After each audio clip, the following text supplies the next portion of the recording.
So, what is learning? It is the process of acquiring new or modifying existing knowledge, behavior. Ma'am, Yes. ma'am, didn't we have to suppose it, we shouldn't we supposed to complete last class which was like left incomplete, Attitude. right, ma'am? I told you कि because nobody came ना, so it becomes very difficult for me because मुझे week में 3 classes कैसे भी complete करनी है, right? And Okay, अगर ma'am. फिर कोई आता नहीं है, फिर मैं क्लास कैंसिल करती हूँ, that topic remains unfinished and then वो आगे शेड्यूल करना पड़ता है, तो ऐसे कोर्स कंप्लीट नहीं हो पाएगा। Okay, ma'am. Okay, ma'am. या तो अगर फिर ऐसा नेक्स्ट टाइम से होता है कि कोई भी क्लास में नहीं आया and that too without informing, तो फिर मैं मतलब उस टॉपिक की जो क्लास रिकॉर्डिंग है you will have to go through that only because ऐसे कोर्स नहीं कंप्लीट हो पाएगा। Okay, ma'am. Okay. Okay, ma'am.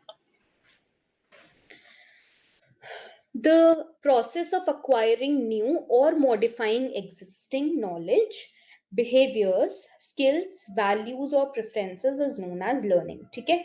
सो कोई भी नई नॉलेज एक्वायर करना, बिहेवियर लर्न करना, कोई स्किल्स एक्वायर करना, वैल्यूज एक्वायर करना, या जो आपके पास एग्जिस्टिंग नॉलेज है उसको मॉडिफाई करना, एग्जिस्टिंग बिहेवियर्स को चेंज करना, मॉडिफाई करना, all of this is learning.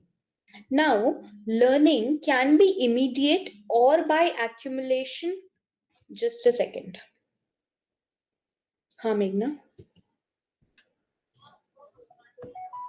हाँ demo.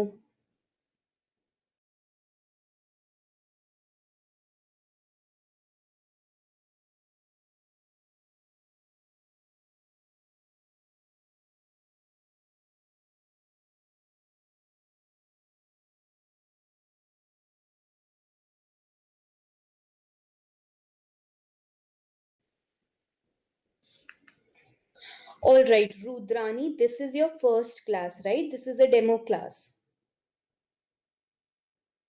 Yes. Okay. May I please know that have you ever had studied psychology in your past or not? Mm, no. No. This is the first time you are studying psychology, right? No, no. I'm in second year of graduation. Okay, so in graduation आपने psychology choose किया है या फिर नहीं? Yes. है आपके पास psychology? Okay. हाँ। All right. सो आज हम लर्निंग कर रहे हैं। आपने प्रोबेबली अगर आप सेकेंड ईयर में हो तो शायद थोड़ा बहुत लर्निंग पढ़ा होगा। ठीक है। Yes. नया टॉपिक स्टार्ट हो रहा है अभी लर्निंग का and we'll discuss it today. क्या क्या टॉपिक्स इसके बाद बचे हैं हम वो डिस्कस कर लेंगे। And if you like the demo class आप एक बार मेघना से कांटेक्ट कर लीजिएगा। वो आपको पूरा प्रोसीजर समझा देगी कि जो टॉपिक्स आपके रह गए हैं वो कैसे कवर अप होंगे। ओके। Okay. Right.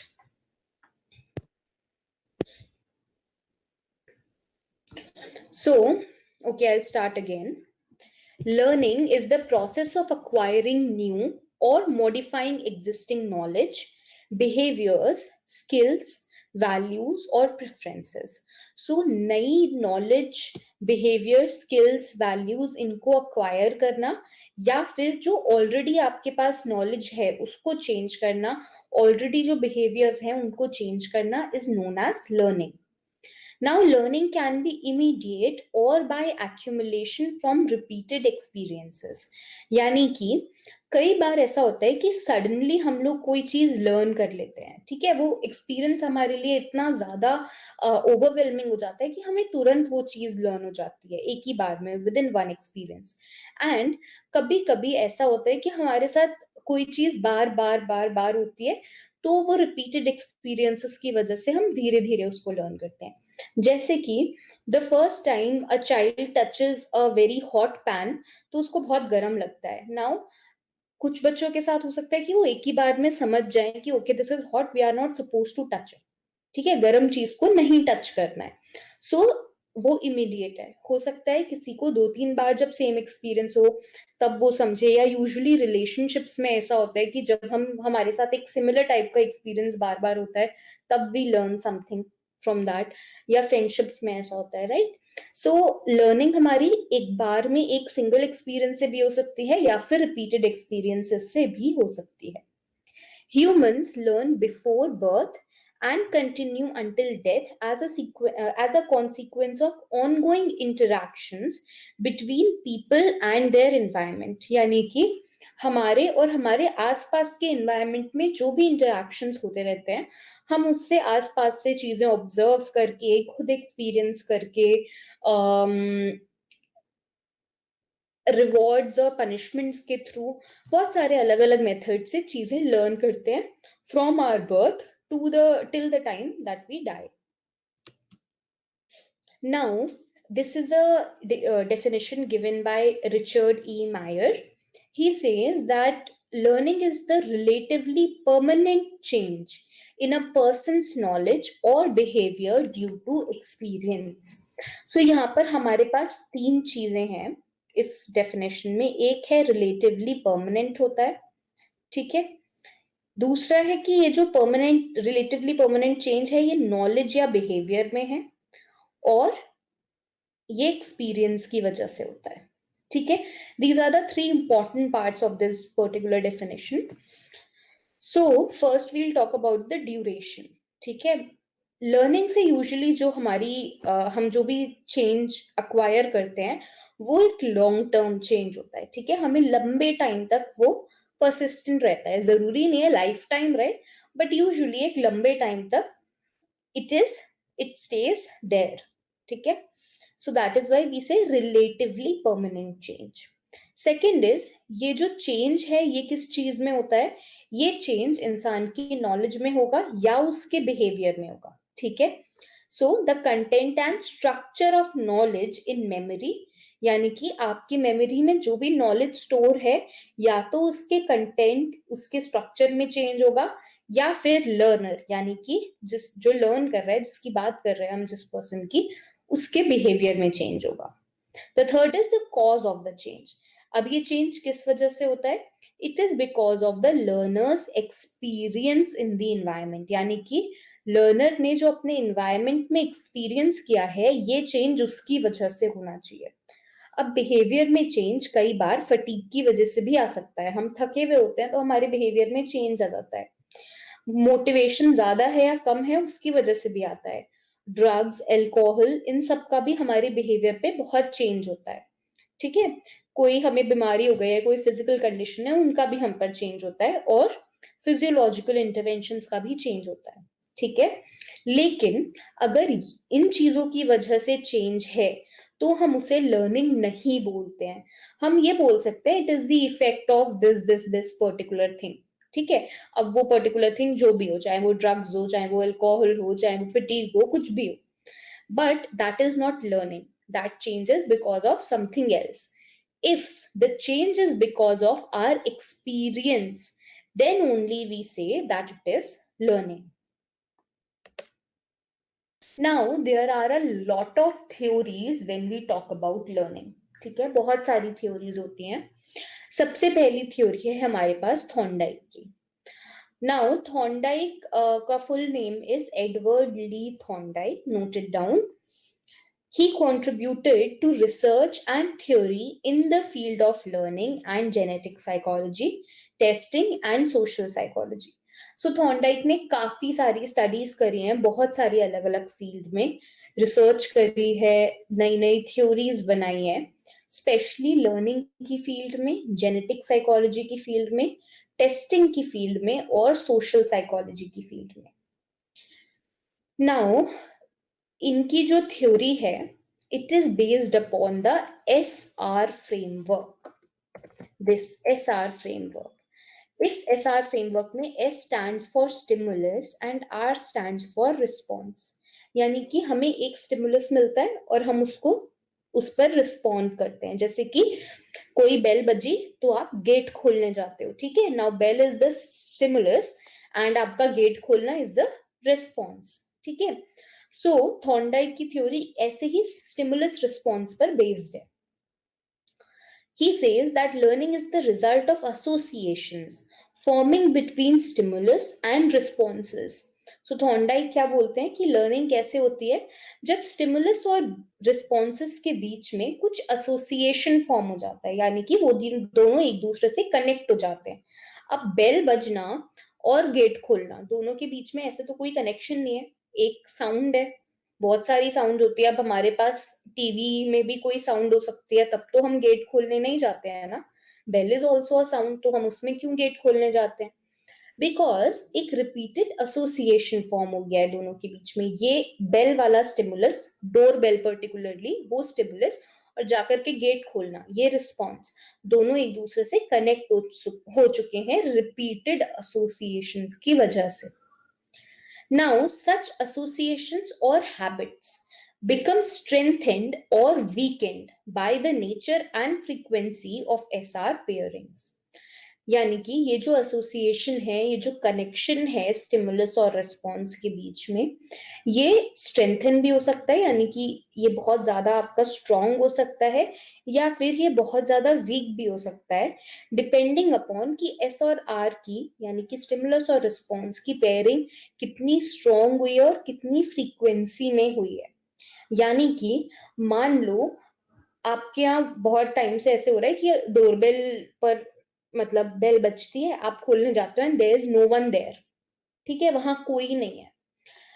ऐसा एक बार हुआ तो नेक्स्ट टाइम भी डोरबेल बजेगी, आप फिर भी खोलने जाओगे, लेकिन इसकी फ्रीक्वेंसी मान लो इतनी हो गई कि दिन में 4-4 5-5 बार ऐसा हो रहा है कि बेल बज रही है, आप खोलने जा रहे हो, कोई नहीं है, कोई इधर उधर के बच्चे परेशान कर रहे हैं, तो आफ्टर सम टाइम क्या एसोसिएशन बन जाएगा कि डोरबेल बज रही है, यू विल इग्नोर इट, नहीं देना हमें रिस्पॉन्स। ठीक है, so based upon the frequency of a particular stimulus and response and the nature of the association between stimulus and response, हमारा कोई भी बिहेवियर स्ट्रेंथन या वीकन हो सकता है। The paradigm for stimulus response theory was trial and error learning, in which certain responses come to dominate others due to rewards.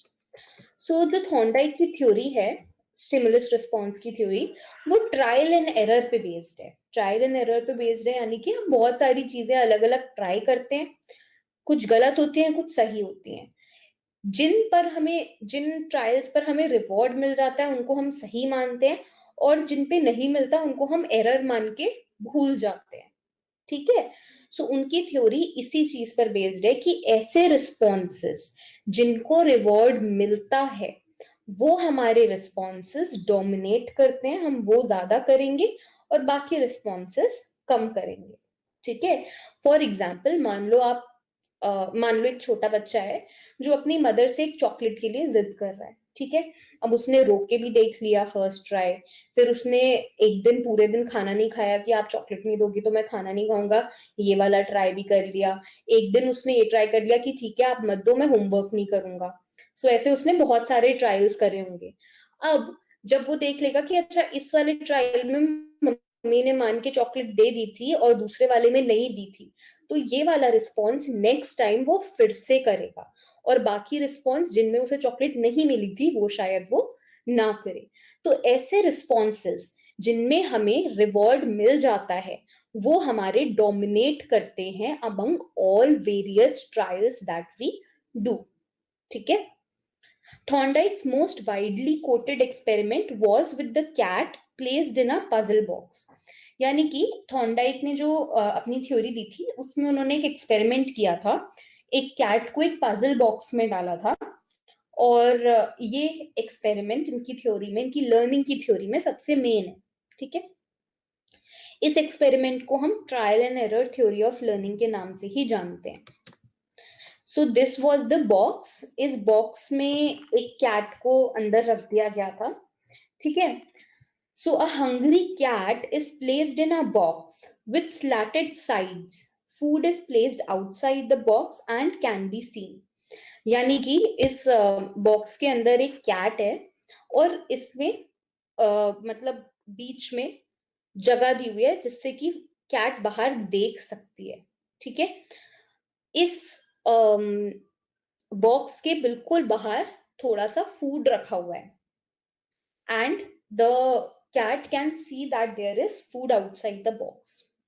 Now the cat must operate a lever to open the door and escape to get the food. अब cat के लिए क्या जरूरी है कि ये जो liver है, व्हाइट वाला ये जो लिवर है, वो इसको प्रेस करे, इसको दबाए। जैसे ही वो इसको दबाएगी वैसे ही डोर खुलेगा और वो बाहर जाकर के खाना खा सकती है। The cat initially explores box and unsuccessfully tries to escape. Now this is what Thorndike noticed कि जब उन्होंने कैट को रखा फाइनली बॉक्स के अंदर, तो कैट ने पूरे बॉक्स में वो इधर उधर घूमी, उसने जगह जगह अपने पैर वैर मार के देखे, ठीक है, और अनसक्सेसफुल हुई, बाहर नहीं निकल पाई। फिर ऐसे ही जगह जगह हाथ पैर मारते हुए एक बार गलती से उसका पैर लिवर पे पड़ गया। जैसे ही लिवर पे उसका पैर पड़ा वैसे ही डोर ओपन हो गया, कैट बाहर आई और उसने खाना खाया, यानी कि उसको रिवॉर्ड मिल गया। नाउ थॉर्नडाइक फिर उसने फिर से ऐसे ही कैट को रखा। सेकेंड टाइम में इस बार फिर उसने इधर उधर ऐसे ही अंदर इधर उधर पैर मारे एंड लिवर पे फिर से पैर रखा, लेकिन इस टाइम सेकेंड टाइम में जो टाइम उसने लिया to press the lever and open the box वो कम था। थर्ड टाइम में वो और कम था। सो अलोंग विद ट्रायल्स, जैसे जैसे ट्रायल्स बढ़ते गए वैसे वैसे ये जो लिवर प्रेस करने का टाइम था कैट का वो कम होता गया and finally the cat learn कि जैसे ही लिवर प्रेस होगा वो बाहर आकर के खाना खा सकती है। अब थॉर्नडाइक की थ्योरी में हमारी 3 प्राइमरी लॉज हैं, ठीक है। पहली लॉ है the law of effect. Law of effect ये कहती है that responses to a situation which are followed by a rewarding state of affairs will be strengthened and become habitual responses to that situation. यानी कि एक situation में जो हमारे responses होते हैं जिनके बाद हमें रिवॉर्ड मिलता है, यानी कि आपने जिद करी मम्मी से चॉकलेट के लिए और आपको जिससे एक्चुअल में चॉकलेट मिल गई, रिवॉर्ड मिल गया, वो आपका रिस्पॉन्स स्ट्रेंथन हो जाएगा और धीरे धीरे एक हैबिचुअल रिस्पॉन्स बन जाएगा। Law of readiness is the second law. This law states that a series of responses can be chained together to satisfy some goal, which will result in annoyance if blocked.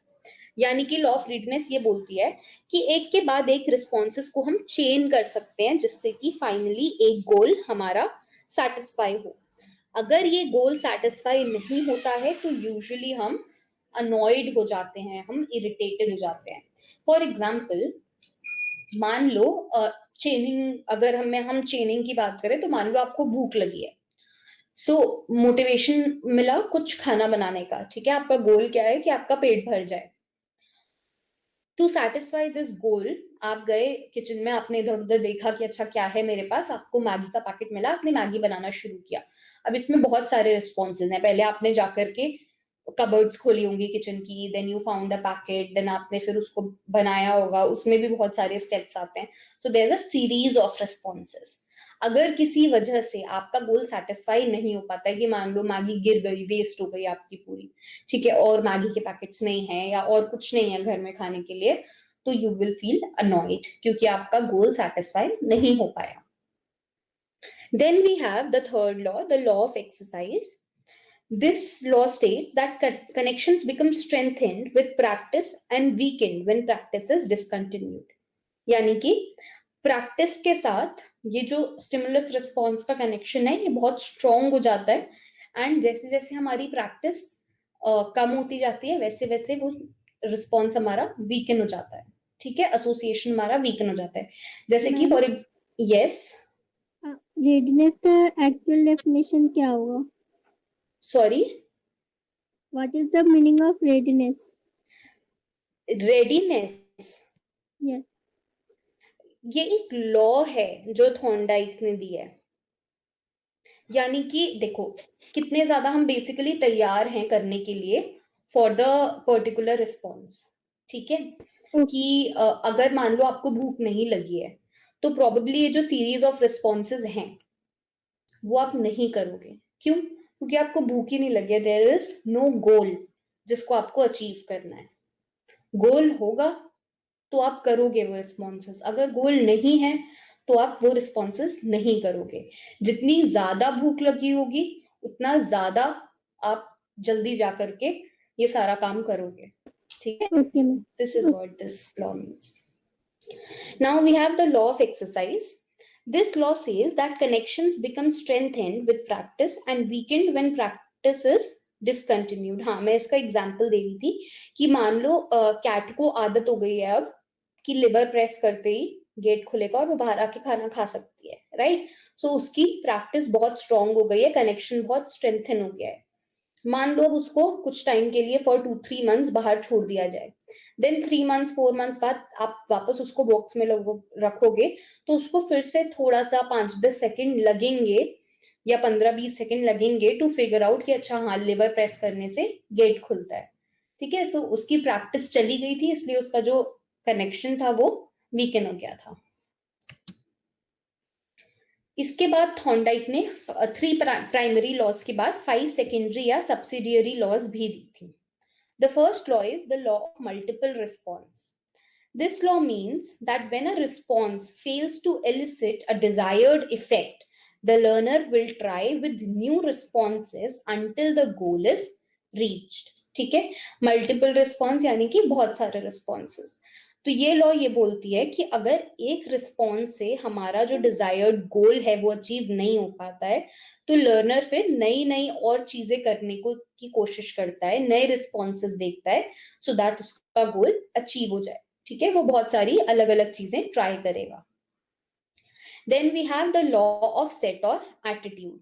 यानी कि ये law पूरी नाम से पता चलता है mental set या पॉजिटिव एटीट्यूड पे बेस्ड है कि हमारी किसी भी टाइप की लर्निंग के लिए पॉजिटिव एटीट्यूड होना जरूरी है. अगर आप पहले से ही पेसिमिस्टिक हो कि नहीं ये काम मुझसे नहीं हो पाएगा, I can not do this, this is not possible for me, मैं कितनी मेहनत कर लूं, कितने ही ट्रायल्स कर लूं, I can not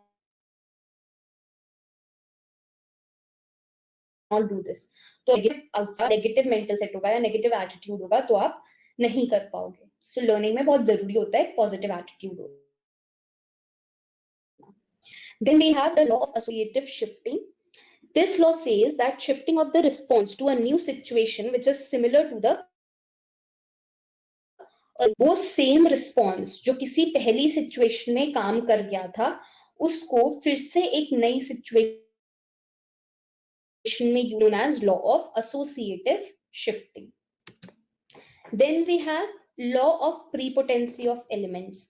This law states that the learner is able to react in a selected way only to the salient elements of the problem and not for other unimportant elements. ठीक है? ये law ये बोलती है कि जो learner होता है वो अपनी प्रॉब्लम के जो सिर्फ जरूरी पार्ट्स हैं, जरूरी एलिमेंट्स हैं, उन पर फोकस करता है. जो अनइम्पॉर्टेंट एलिमेंट्स हैं उन पे वो ध्यान नहीं देता है. फॉर एग्जाम्पल मान लो आपको कोई मैथ्स की वर्ड प्रॉब्लम दी जाए. ठीक है? अब उसमें लिखा है कि 5 pencils, if 5 pencils cost 20 rupees, then how much is the cost of 20 pencils. तो अब आपको ये याद रहेगा, आपका फोकस रहेगा कि 5 20 रुपीज की, 20 फिर हमें 20 का फाइंड करना है. अब आपसे अगर मैं बोलूं कि आपको पूरा वो याद हो, पूरा exact question word to word याद हो, तो आपको नहीं होगा. इसमें if, cost, then, is, what, ये सारे वर्ड्स आप भूल जाओगे. These are not the salient elements. What are the salient elements? That 5 है पेंसिल्स, 20 है कॉस्ट, 20 पेंसिल्स की निकालनी. ये 3 चीजें आपके लिए कॉमन इंपॉर्टेंट हो जाएंगी, सेलिएंट हो जाएंगी. ठीक है? Then we have the law of response by analogy. It means comparing a new situation to the previously learned one and thus giving a response by analogy. यानी कि जैसे कि जो ये वाली हमारी थी एसोसिएटिव शिफ्टिंग, यहाँ पर क्या है, सिमिलर टाइप की सिचुएशन है और आप सेम रिस्पॉन्स वहां पर शिफ्ट कर रहे हो जो आपने पहले किया था. यानी कि अगर कैट का ही एग्जाम्पल दूं तो यहाँ पर अब एक नया टाइप का डब्बा है. डब्बा उसी तरह से है, सेम ही है, उसमें भी एक लिवर है लेकिन अलग कलर्स हैं, थोड़ा सा बड़ा हो सकता है, तो सिमिलर काइंड ऑफ सिचुएशन है. लेकिन law of response of analogy ये बोलती है कि यहाँ पर एक बिल्कुल ही नई सिचुएशन है. आप इसको कंपेयर करते हो जो पिछली आपकी सिचुएशन थी उससे, एंड देन यू डिसाइड कि weather you should do the thing that you did in the first in the previous situation or not. ठीक है, so you compare this new situation with the previous situation. The next theory that we have is the theory of Guthrie. अच्छा ये बताओ Thorndike की theory में कोई questions हैं, कोई doubts? No, ma'am. Okay, now we have Guthrie's theory. Guthrie's theory is known as the one trial learning. ठीक है, अब जैसे थॉर्नडाइक ने बोला कि ट्रायल एंड एरर होता है, हम बहुत बार ट्राई करते हैं और फिर मतलब हम फाइनली एक चीज सीखते हैं, गुथरी बोलते हैं कि एक सिंगल एक्सपोजर से ही हम सीख सकते हैं कि वेदर ये रिस्पॉन्स सही है या नहीं. ठीक है, सो ये थ्योरी डेवलप करी थी गुथरी एंड स्मिथ ने in the university of Washington. Guthrie says that all the learning is done within a single exposure to a situation. यानी कि एक situation में जो हमें single exposure हमें मिलता है उस situation में, हम उसी में learn कर लेते हैं कि whether the response that we made is correct or not. अब इसमें भी कुछ theories हैं. The first theory, कुछ principles हैं. The first principle is the principle of association. अब वो ये बोल रहे हैं कि if a stimulus is accompanied by a behavior or immediately precedes it by less than half a second, it becomes a cue for that specific behavior. यानी कि अगर कोई स्टिमुलस किसी एक बिहेवियर से जस्ट पहले आता है, अराउंड हाफ अ सेकेंड पहले आता है, तो वो एक क्यू बन जाता है कि अब हमें ये स्पेसिफिक बिहेवियर करना है. जैसे कि स्कूल में जब रिसेस की बेल बजती थी तो आपको पता चल जाता था कि ओके अब हम बुक्स बंद करके अपना लंच निकाल सकते हैं, वी कैन ईट. ठीक है, सो कोई भी स्टिमुलस अगर एक बिहेवियर से जस्ट पहले होता है तो लर्न कर लेते हैं कि अच्छा जैसे ये स्टिमुलस मिलेगा हमें क्यू मिल गया कि now we can do this behaviour. Then we have the principle of posterity. पोस्ट्रेमिटी का प्रिंसिपल ये बोलता है कि मान लो एक बिहेवियर से पहले दो स्टिमुलस हो रहे हैं. ठीक है, तो इनमें से जो स्टिमुलस रिपीटेडली बिहेवियर से ज्यादा पास है वो वाला स्टिमुलस हम एज अ क्यू लेंगे. मान लो ठीक है, ठीक है, कुछ कुछ स्कूल्स में क्या होता है, कई बार दो बेल्स बजती हैं, एक बार फर्स्ट बेल होती है और एक बार सेकंड. या मान लो चलो देयर इज अ स्कूल जहां पर रिसेस से पहले, हाँ यूजुअली स्कूल्स में जब छुट्टी होने वाली होती थी तब ऐसे होता था कि एक बेल पहले बजती थी एंड देन एक और बेल बजती थी, राइट. सो मतलब आई डोंट नो सारे स्कूल्स में होता था या नहीं होता था, हमारे स्कूल में ऐसा होता था, दो बेल्स बजती थी एंड में बिल्कुल छुट्टी के टाइम पर. सो अब मान लो दो बेल्स बज रही है, आपका बिहेवियर क्या है, स्कूल से बाहर जाने का, अपना बैग बैग पैक करके बाहर जाने का. ठीक है, तो जो बेल ज्यादा पास है ये बैग पैक करने वाले बिहेवियर से, हम उसको एज अ क्यू लेते हैं. दूसरे वाले जो और पहले हो रहा है स्टिमुलस, उसको हम क्यू लेते हैं सेकंड वाले स्टिमुलस के लिए. यानी कि first stimulus becomes the Q for the second stimulus and second stimulus becomes the Q for the final behavior. This is known as the principle of posterity. Posterity यानी कि पास होना. Then we have the principle of response probability. This principle states that the chance of a particular response occurring at a specified time relates to the size of the stimulus. The more cues for a stimulus, the higher the chance of a desired response.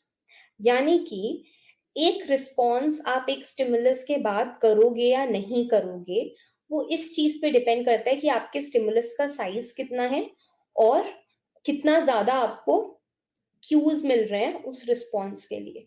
अगर cues कम होंगे तो आप probably वो behaviour नहीं करोगे, अगर cues ज्यादा होंगे या स्टिमुलस का साइज बड़ा होगा तो आप रिस्पॉन्स करोगे. मान लो बहुत लाइट बहुत हल्की सी बेल बजी, आपको ढंग से सुनाई भी नहीं दी, तो आप कंफ्यूज हो जाओगे कि बैकपैक करना है या नहीं करना है। या कई बार क्लास में इतना शोर हो रहा है कि हमें वो बेल की आवाज नहीं पता चलती, तो हमें स्टिमुलस पता ही नहीं चला। तो जितना ज्यादा स्टिमुलस का साइज होगा, जितने अच्छे से तेजी से बेल बजेगी, उतना ज्यादा चांसेस होंगे कि आप रिस्पॉन्स दोगे। ठीक है। अब गुथरी ने पनिशमेंट की बात करी थी अपने थ्योरी में, इन्होंने पनिशमेंट की बात करी थी। His theory required that presentation of punishment must happen while the stimulus is still around. यानी कि मान लो आपने कोई शैतानी करी, अब उसके लिए पनिशमेंट देनी है। यहाँ पर पनिशमेंट रिस्पॉन्स है, ठीक है, और आपका बिहेवियर स्टिमुलस है, क्योंकि आपके बिहेवियर पर आपको रिस्पॉन्स में पनिशमेंट मिल रही है। ठीक है।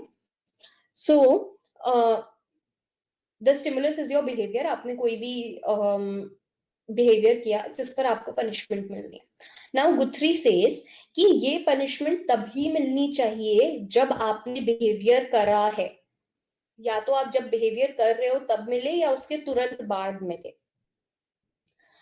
सो बिहेवियर जब एनवायरमेंट में प्रेजेंट है तभी पनिशमेंट होनी चाहिए। उन्होंने बोला, if the punishment did not stop the undesirable response or if it was not presented in the presence of stimulus, then the punishment could actually strengthen the undesired response. यानी कि अगर जब आप वो बिहेवियर कर रहे हो, अनडिजायर्ड बिहेवियर कर रहे हो, आपको पनिशमेंट उसी टाइम नहीं मिलती है, वो पनिशमेंट आपके उस बिहेवियर को रोकती नहीं है। ठीक है। बाद में घर जाके मम्मी डांट रही है या घर जाके मम्मी पनिशमेंट दे रही है, तो आपका वो बिहेवियर खत्म नहीं होगा, इनफैक्ट वो और बिहेवियर स्ट्रेंथन हो जाएगा। ठीक है।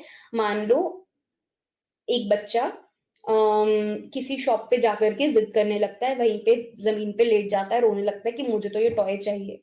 अब उसकी मदर उसको वहीं पर एट दैट टाइम, जब वो टैंट्रम्स थ्रो कर रहा है, तभी अगर पनिशमेंट देंगी, तभी उसका वो टैंट्रम करने का बिहेवियर स्टॉप होगा।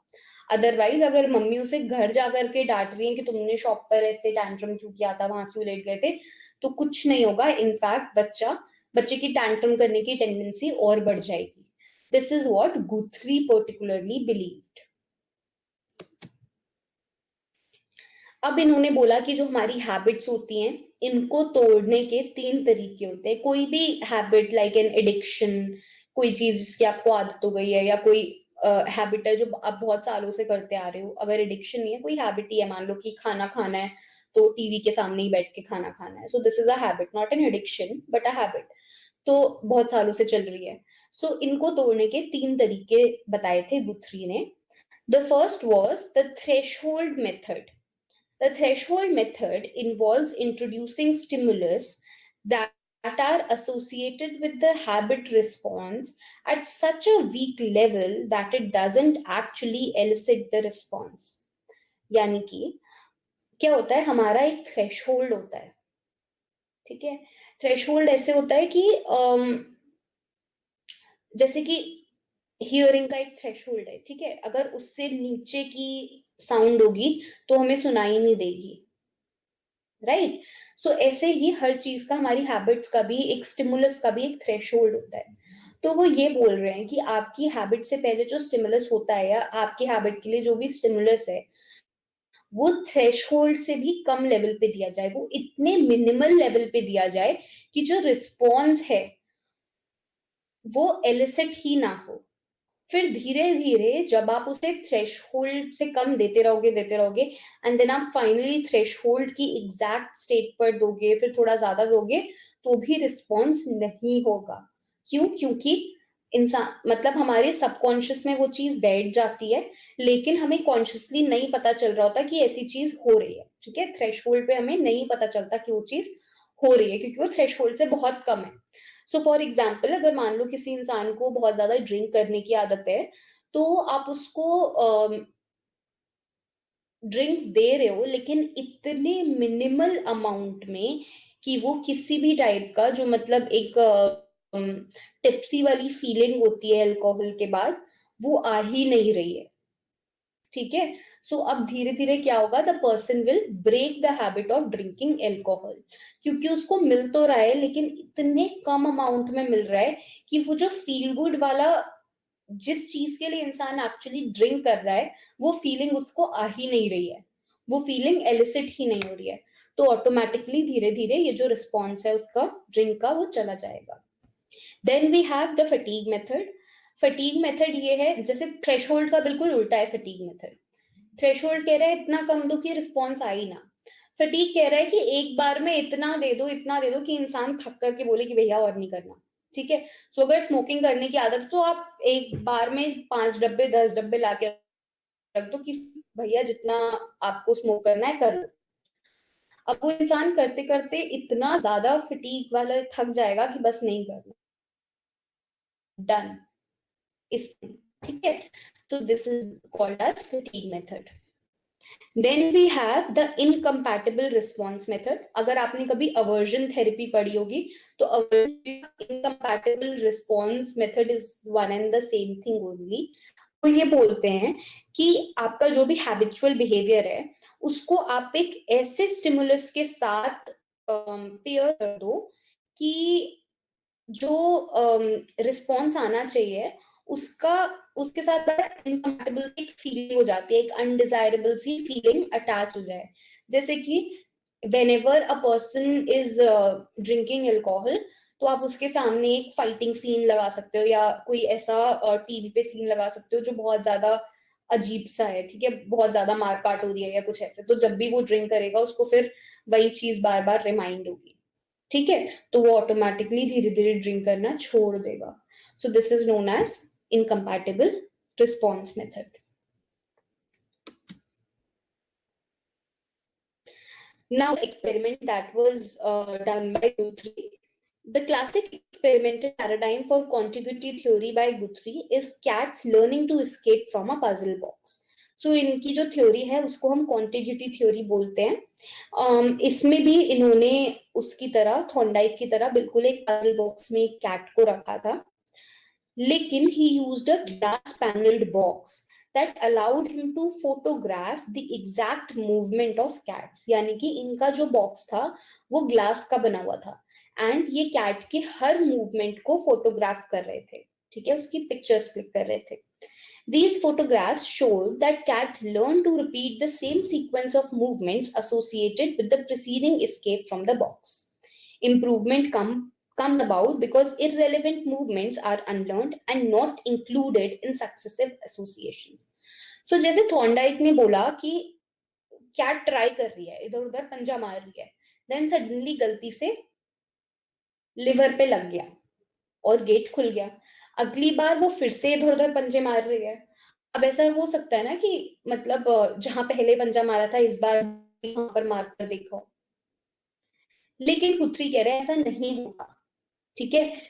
जिन रिस्पॉन्सेस से उसको या जिन बिहेवियर से उसको एक्चुअली अपना रिवॉर्ड नहीं मिलता, वो उस रिस्पॉन्स को अगली बार करती ही नहीं है। वो एक बार में सीख जाते हैं कि this response is not worth it, इससे मुझे रिवॉर्ड नहीं मिलेगा। तो अगर मैं बच्चे का चॉकलेट मांगने वाला एग्जाम्पल दिया था, अगर मैं वो लगाऊं, ठीक है, तो क्या होगा, बच्चे ने देख लिया कि अगर मैं पूरे दिन भूखे रहने की नौटंकी कर रहा हूँ तो मुझे चॉकलेट नहीं मिलेगी, तो नेक्स्ट टाइम वो भूखे रहने वाला बहाना करेगा ही नहीं, ठीक है। फिर वो एक और ट्राई करेगा, इस पे भी नहीं मिला तो वो थर्ड वाला, मतलब ये वाला भी नहीं करेगा। देन उसने एक और रिस्पॉन्स किया कि मैं होमवर्क नहीं करूंगा, या हाँ मैं होमवर्क नहीं करूंगा अगर आप चॉकलेट नहीं दोगे। इस वाले पे मान लो उसे चॉकलेट मिल गई, तो उसने ये वाला लर्न किया, और बाकी जो पहले किए थे जिन पे कभी चॉकलेट नहीं मिली वो एक ही बार में समझ जाएगा कि ये फिर से नहीं करना, इससे कुछ नहीं होगा, ठीक है। अब वो कोई नया रिस्पॉन्स तो ट्राई कर सकता है टू सी कि क्या होमवर्क के सिवा और भी किसी चीज पे चॉकलेट मिलने के चांसेस हैं, लेकिन जिन पे नहीं मिली थी चॉकलेट उनको फिर से रिपीट नहीं करेगा, ठीक है। वो एक बार में समझ जाएगा कि ये वाला एलिमिनेट कर देना है क्योंकि इससे गोल हमारा सेटिस्फाई नहीं हो रहा, ठीक है। लेकिन ये सिर्फ गुथरी का, हमारी बायोलॉजिकल नीड है, हंगर है, सेक्स है, थर्स्ट है, इससे क्या होता है, ये जब ड्राइव हमें फील होती है अंदर से, यानी कि भूख लगती है, तो it results in a behaviour, यानी कि इसके बाद हम इसको रिड्यूस करने के लिए कोई बिहेवियर करते हैं। This behavior helps us to achieve a certain goal or satisfy the need. So ये behavior हम क्यों करते हैं? गोल को अचीव करने के लिए या नीड को सेटिस्फाई करने के लिए. The goal is achieved and the drive is reduced and optimal state is restored. यानी कि जैसे ही गोल अचीव होता है हमारी ड्राइव रिड्यूस हो जाती है और हम एक ऑप्टिमल लेवल पर आ जाते हैं. सो बेसिकली आपने बायो पढ़ा होगा तो आपको याद होगा कि ड्राइव हमें कब होती है, हमारी बॉडी में जब एक इक्विलिब्रियम मेंटेन नहीं हो पाता है. ठीक है, सो आपकी बॉडी में एनर्जी की कमी हो रही है तभी आपको भूख लग रही है. सो आपको ये जो एनर्जी की कमी है इसकी वजह से क्या हुआ, बॉडी में इक्विलिब्रियम का एक जो बैलेंस की स्टेट होती है वो नहीं रही, तो आपको वो ड्राइव फील हुई. अब जैसे ही आपने खाना खाया आपकी भूख चली गई. तो क्यों चली गई आपकी भूख? क्योंकि वो जो एनर्जी का लेवल था वो वापस से बैलेंस हो गया, वो इक्विलिब्रियम पे आ गया. Hence, drive reduction is a reinforcer, strengthening the connection between the drive and behavior. So, हल क्या बोल रहे हैं कि drive reduction एक reinforcer की तरह होता है.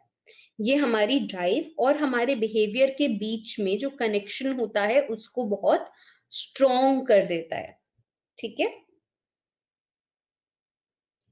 It is a reinforced stimulus response learning. हल बोलते हैं कि जो हमारी हल की जो थ्योरी है that is reinforced stimulus response learning. So आपने एसआर थ्योरी को समझा था कि एक स्टिमुलस होता है और एक रिस्पॉन्स होता है. इनकी जो थ्योरी है वो रीइंफोर्स्ड स्टिमुलस रिस्पॉन्स लर्निंग है कि भैया स्टिमुलस और रिस्पॉन्स तो है लेकिन साथ में रीइंफोर्समेंट भी होना चाहिए. और ये रीइंफोर्समेंट क्या है? Drive reduction. ठीक है, सो ड्राइव रिडक्शन हमारा जो ड्राइव है to like a stimulus, a biological state, ये खुद में एक reinforcer की तरह काम करता है. the reduction of this drive. So इन्होंने बोला कि हमारी बॉडी में इक्विलिब्रियम अनबैलेंस हुआ. ठीक है, इम्बैलेंस फॉर्म हुआ, इसकी वजह से नीड आई. नीड है फॉर वाटर. ड्राइव क्या हुई? प्यास. ठीक है, थर्स्ट इज आर ड्राइव. तो हमने एक ड्राइव रिड्यूसिंग बिहेवियर किया. ठीक है, हमें प्यास लगी तो हमने पानी पी लिया. जैसे ही हमने पानी पिया वापस से बैलेंस रीस्टोर हो गया. अब ये बैलेंस तब तक रीस्टोर होगा जब तक फिर से एक अनबैलेंस्ड इक्विलिब्रियम की स्टेट नहीं आ जाती, तब तक ये बैलेंस हमारा रीस्टोर्ड रहेगा. अब हल का गोल था to develop a theory of learning that could be expressed mathematically to create a formula to explain and understand human behaviour. So इनका मेन आइडिया क्या था कि लर्निंग को हम मैथमेटिकली एक्सप्रेस करें. ठीक है, एक फॉर्मूले की हेल्प से, एक ऐसा फॉर्मूला जिसकी हेल्प से हम ह्यूमन बिहेवियर को समझ सकें, उसको एक्सप्लेन कर सकें. सो इन्होंने एक फॉर्मूला बनाया. ये फॉर्मूला था SER is equals to SHR into V into D into K into J. ठीक है, अब यहां पर SER is reaction potential. So आपकी tendency to react to a particular stimulus या फिर आपकी टेंडेंसी कि आप कोई बिहेवियर करोगे. ठीक है, आप स्टिमुलस की तरफ रिस्पॉन्स दोगे. This is equals to the habit strength, यानी कि आपको पहले से इस बिहेवियर की हैबिट कितनी ज्यादा है. ठीक है, into V which is the CS intensity, condition stimulus की इंटेंसिटी, इनटू D. सो ठीक है, V क्या है? Stimulus intensity dynamism, meaning some stimulus will have greater influences than other. यानी कि कुछ stimulus का आपके behavior पे ज्यादा effect पड़ता है as compared to some other stimulus. For example, अगर आपको dog से कोई particular behavior कराना है, आप उसे bread देके कराओगे तो उसके behavior करने के chances कम होंगे. लेकिन अगर आप उसे meat दोगे, आप उसे chicken दोगे तो उसके वो behavior करने के chances ज्यादा होंगे. ठीक है, so V is the intensity of the stimulus D is the drive level, यानी कि आपके अंदर बायोलॉजिकल डेप्रिवेशन कितना है, यानी कि डॉग को भूख कितनी लगी है। अगर मैं डॉग का एग्जांपल लूं तो डॉग को भूख कितनी लगी है, विच इज डी। देन के इज इंसेंटिव मोटिवेशन, यानी कि जो गोल है उसका साइज कितना है, उसका मैग्नीट्यूड कितना है। And then we have J, delay of reward, यानी कि बिहेवियर के कितनी देर बाद आपको रिवॉर्ड मिल रहा है। अगर तुरंत मिलता है तो आपके बिहेवियर करने के चांसेस ज्यादा होते हैं, अगर जितनी ज्यादा देर से मिलेगा आपका बिहेवियर करने का चांस उतना कम होगा नेक्स्ट टाइम। ठीक है, so this was the equation that was given by Hull. Now we have classical conditioning. ठीक है, क्लासिकल का अब आपके पास सबसे ज्यादा इंपॉर्टेंट थ्योरी स्टार्ट होंगी लर्निंग की, classical conditioning and operant conditioning. So I will start with classical conditioning, but I will take a break of 5-7 minutes. 4 o'clock पर 4 o'clock तक ब्रेक कर रहे हैं, उसके बाद हम क्लासिकल कंडीशनिंग से स्टार्ट करेंगे। Okay, any questions, any doubts?